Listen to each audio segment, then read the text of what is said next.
AI, Shipowner 568. We have a lot of Oracle, OpenAI, and interesting database that will generate high cost of electricity for USA. Then, shipping, what is AI?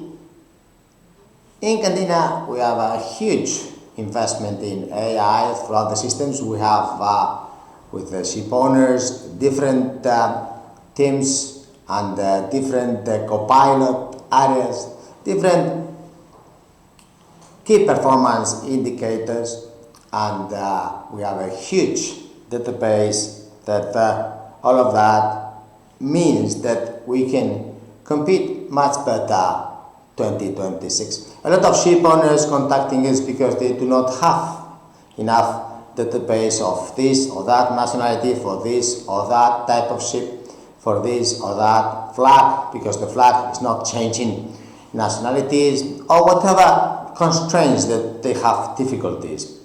But now also we have a Christmas and there is going to be a shortage and a high transport cost, and also ship owners contacting us. Jose, could we have a local ESG, local corporate social responsibility, transparency, investing in local cruise? Yes, of course we can, and we can have much more goodwill for your good company long term. Therefore, if we're talking about intrinsic value and AI without having to increase the cost of electricity, please contact us because we have a huge amount of transparent solutions today. Thank you. Bye.